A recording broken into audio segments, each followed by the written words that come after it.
Good evening and welcome to Daily Politics on Trust TV. I'm Hamza Idris. Tonight, former Governor of Ekiti State, Fayemi, has denied co-responsibility in the emergence of the African Democratic Congress, ADC, as claimed by the former Rivers State Governor, Amaechi. Fayemi, who reaffirms his allegiance to the ruling APC, however, acknowledged he is working with like minds to get the country out of its current state. This is coming at a time opposition political figures who converge on the platform of the ADC continue to remain positive that more big wigs are likely going to join the party ahead of the 2027 elections. We'll be engaging with a spokesperson for the former Ekiti State Governor, Ahmed Sajoh, a former Commissioner of Information at Adamawa State, who recently put out a disclaimer on the claims by the former Minister of Transportation, Amaechi.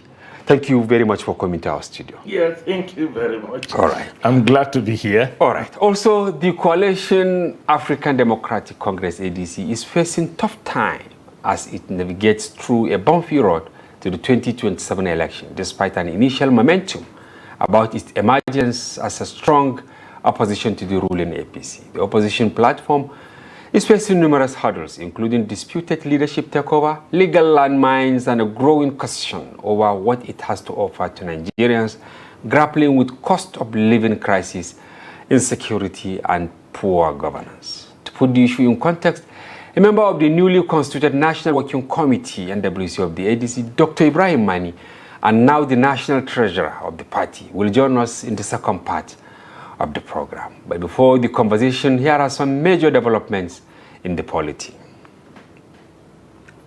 The presidency yesterday dispelled the rumor that President Bola Ahmed Tinubu is sick.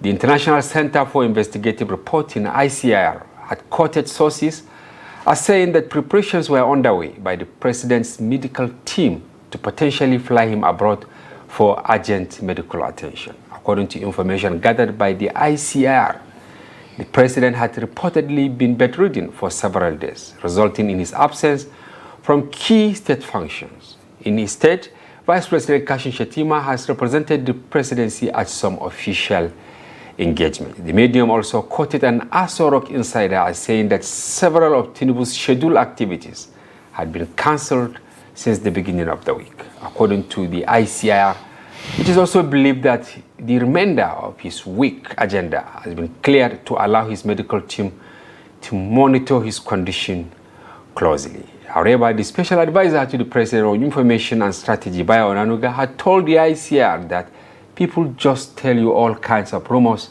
that have no basis at all. And elsewhere, the Northern Forum of the Nigerian Union of Pensioners, NUP, says only 4 out of 19 northern states have complied with the federal government's directive to pay 32,000 minimum pension per month. Speaking during the forum's zonal meeting in Kaduna, the NUP chairman, Comrade Mohammed Sali, described the situation as deeply unfair to elderly citizens who had dedicated decades of service to the nation. And I quote him, only 4 states now are paying this minimum of 32,000 out of 19. Many states are still paying as little as 3,000, 4,000, or 5,000, which is very wrong, he said. He stressed that the forum will adopt dialogue rather than confrontation in pushing states to comply. According to him, they are not confronting any states. Confrontation is beyond their age. He said they are fathers. Do you want to see your fathers running on the street from tear gas?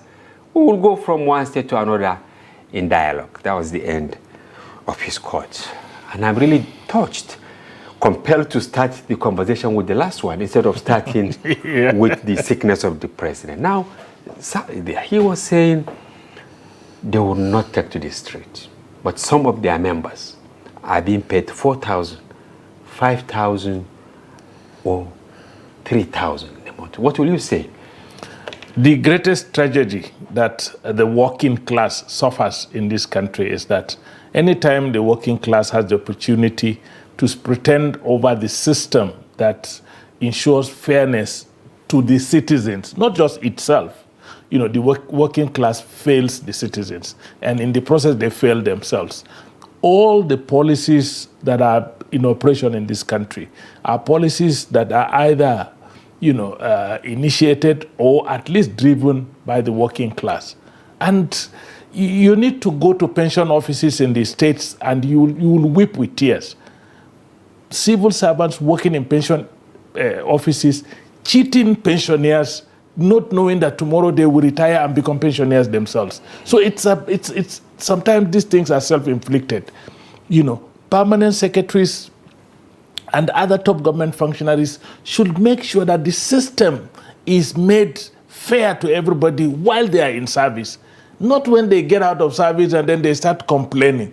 We need to be fair to the working class in this country is complicit in the, brigandage that the political class or the leadership class is doing for this. And I'm still trying to process that somebody will wait for 30 days to go and now withdraw 4,000. I don't know whether the ATM will even agree to withdraw 4,000. That was what my dad was receiving until God took him. So I understand. I'm not in doubt about it completely, but I'm just trying to let you know that all of us have this tendency of not actually doing the right things when we have the opportunity to do it.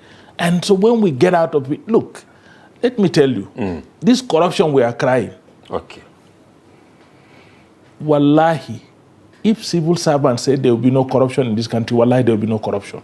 Civil servants. Yes. And that's why I wanted to ask whether there is a nexus between corruption and poor remuneration. Not even the president of the country has access to the accounts of this country. It's in the hands of the accountant general. The accountant general is a civil servant.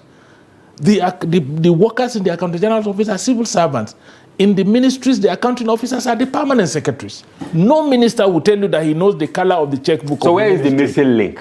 If the civil servants they are controlling the resources, all the accountants, all the auditors are civil servants. They are the ones that raise bogus vouchers. They are the ones that pass bogus vouchers. They are the ones that help the ruling elite to siphon the money in this country. Don't you think they are also stealing for the rainy day, just as you mentioned, meaning that everyone who has access to state resources... So that's what I started by telling you, that unless the civil servants decide to be fair to the citizens, they cannot be fair to themselves. All right, now back to the purported illness of President Tinubu. I remember just 2 weeks ago, there was this statement from the White House in the US. Reporters, curious reporters, paparazzis, they noticed a swollen, vein in the hands of President Donald Trump and then his foot. Now, they got it and it became viral. But then a day after, there was a statement, extracted from the advisory by his doctors that he had certain ailment. I can't recall it. Why is it difficult for us to have transparency in the, health of our leaders back? What is transparency there?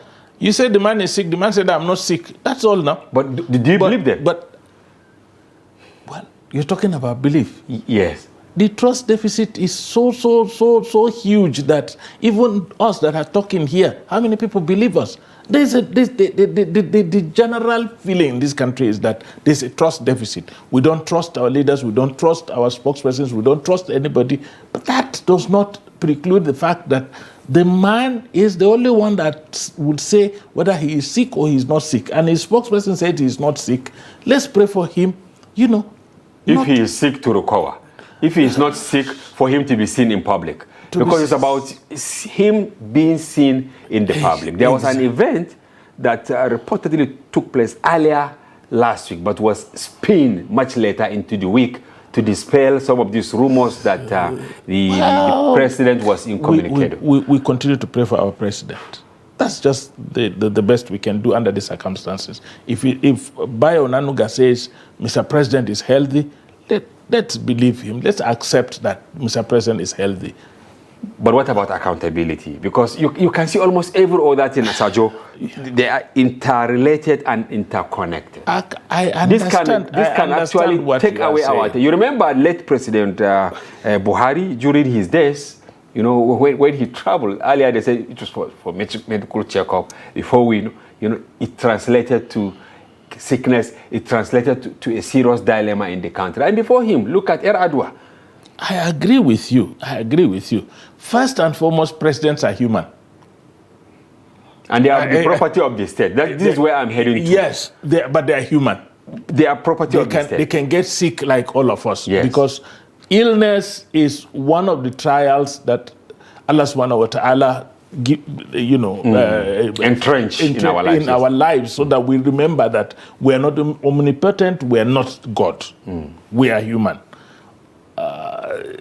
I agree with you in total that any time we have a situation where our leaders are not well, we should be informed so as to pray for them to get well. It's our responsibility. Yes. You understand? Because when the president holds the levers of power in the state and is, for whatever reason, incapacitated, it then means that there is a lull in the way power is applied. Yes. And it will affect all of us. So it's not in our interest that our president gets sick. Our prayer is that he gets well, he gets alert, he does his job, and then our lives get better by what he does. This is our prayer. But when God challenges him with some ailment, I think we deserve to be told he is not fine, and we deserve to pray. We need to pray for him to get well. All right. But when the spokesperson says he is not sick, let's take it as such. All right. Thank you very much. Now, we purposely brought you to the studio today to ask you straightforward questions. Why is your principal, you are the spokesperson of the former Ekiti State Governor, Fayemi.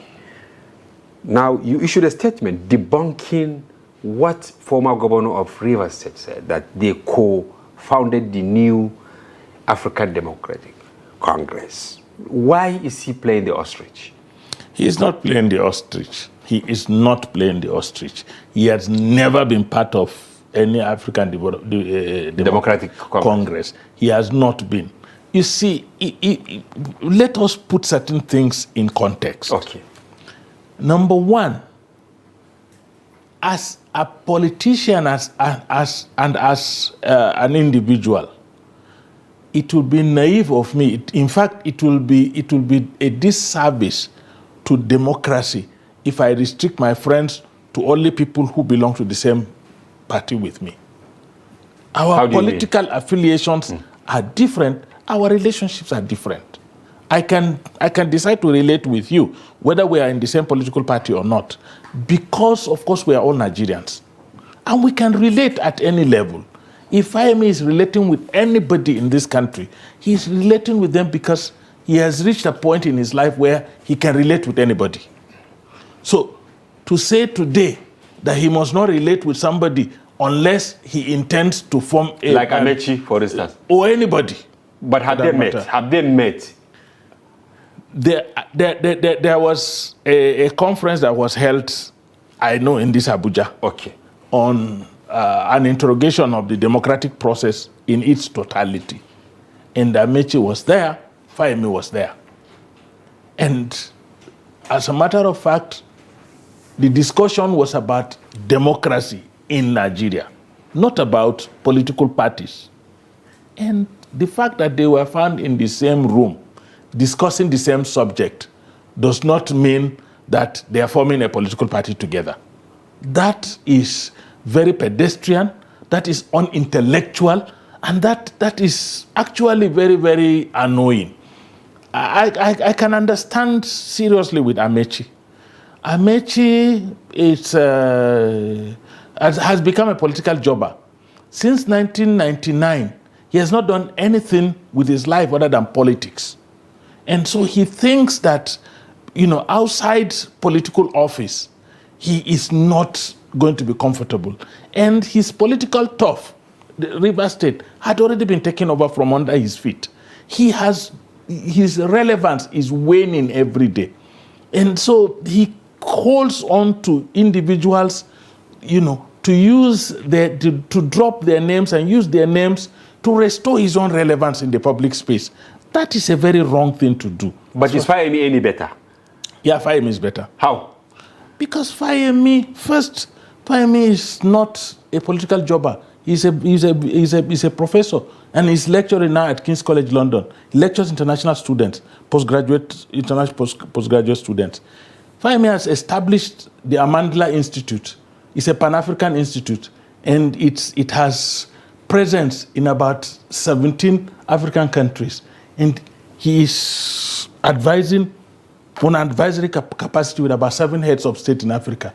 He's very busy with his life. He has a focus. But why did he attend that conference that held recently in Abuja, where, Amaechi, assumed that it was to give birth to... No. I attended that conference. Okay.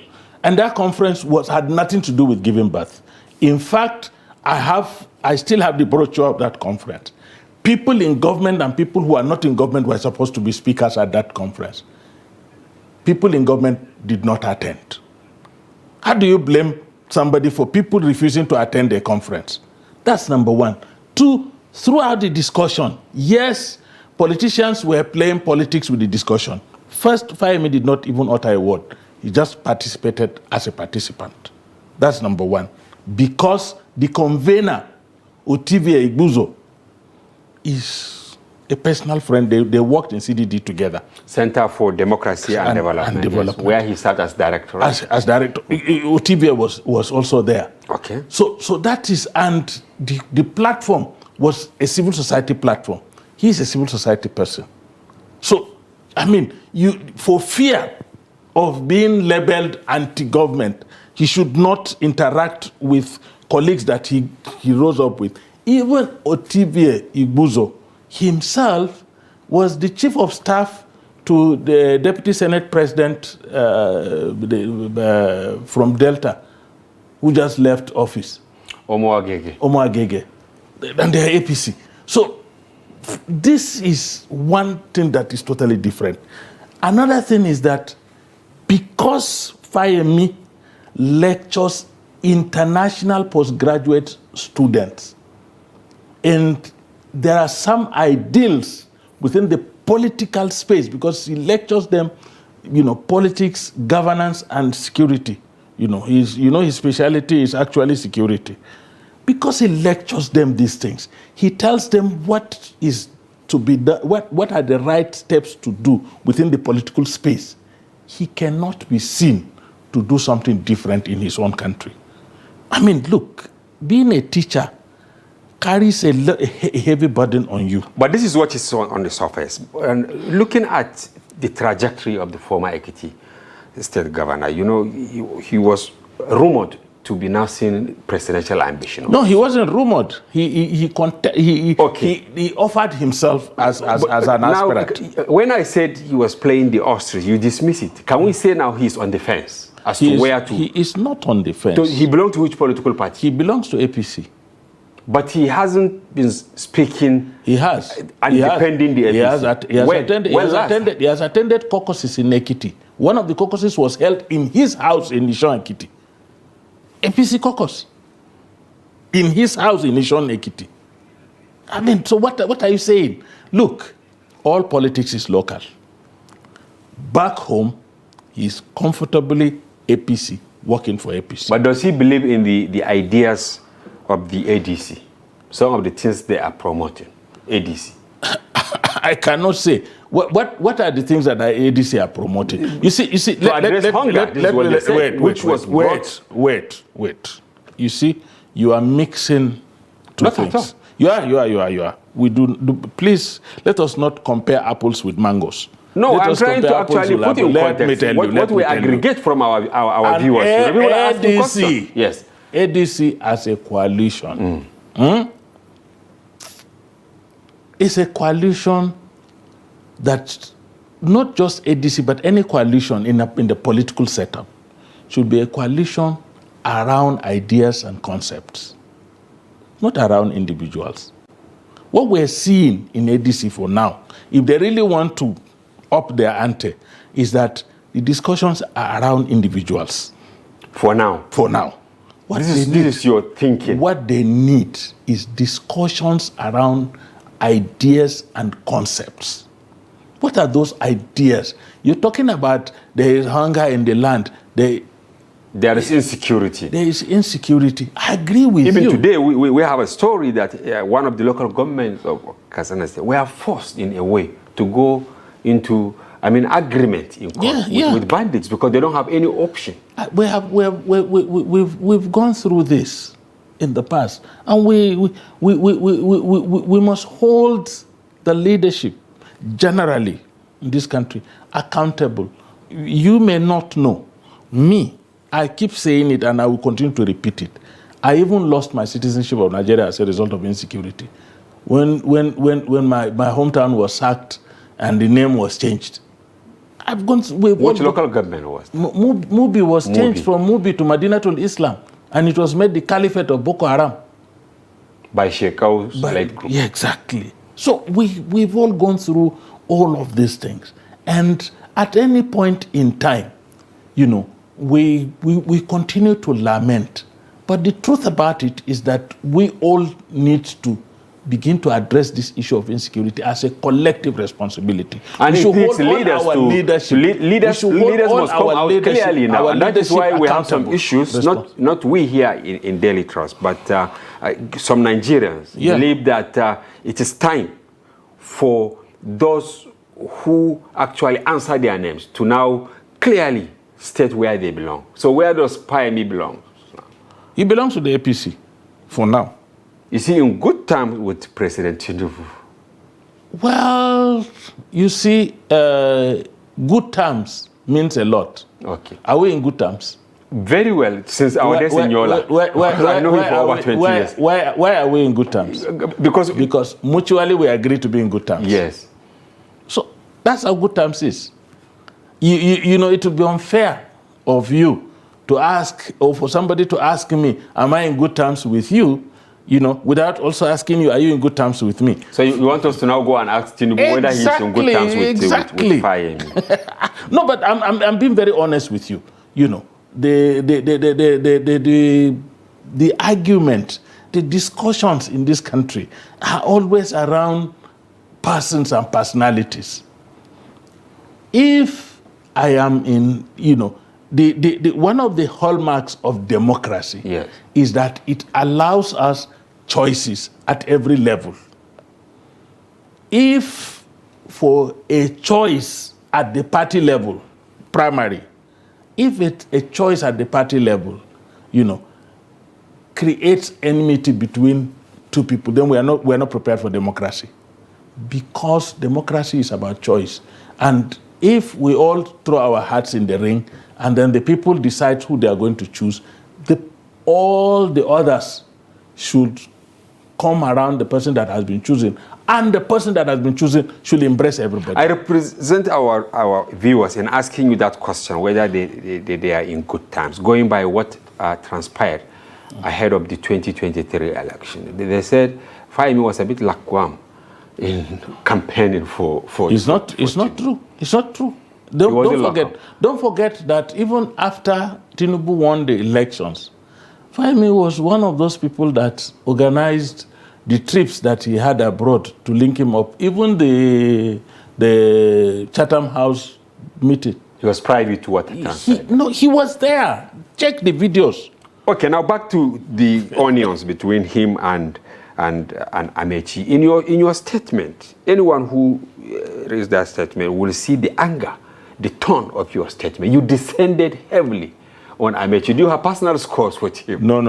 It's not a question of personal scores. You represented Fayemi in the use language and all that. Yes, because it is wrong of Amaechi to have done what he did.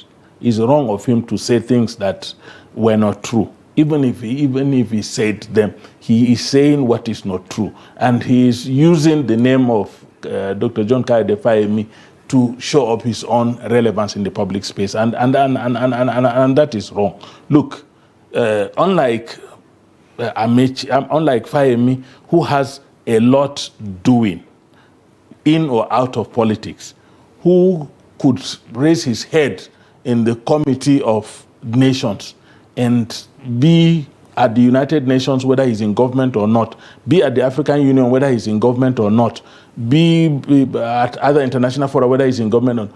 Amaechi has shown that he's...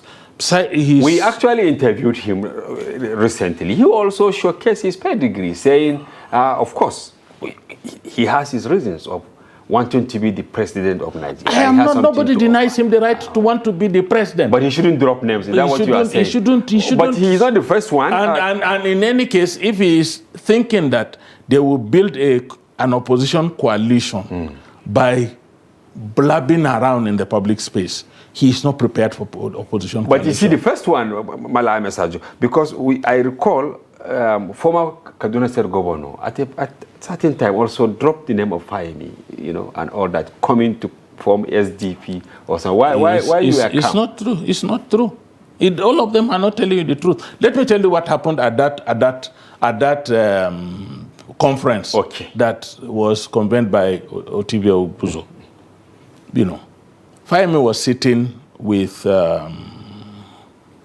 former VP Atiku Abubakar in the front or the front seat, and Atiku asked, politely asked Fayemi that where exactly are the restrooms, and Fayemi, being an Omoluabi, did not want to point at the direction. No, he stood up to lead him to it, because Atiku is older than him. He's like a father.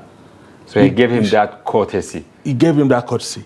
As they were going to the door towards the restroom, El-Rufai entered. And they met at the entrance. They exchanged banters. And people took pictures and said 3 of them were planning. And it was Mr. All right, thank you very much, Ahmed Sajoh, the spokesperson of the former Ekiti State Governor and former Commissioner of Information in Adamawa State, for putting context to this speculation. Well, thank you for coming to the program. Thank you. And we hope to have you some other time. Anytime.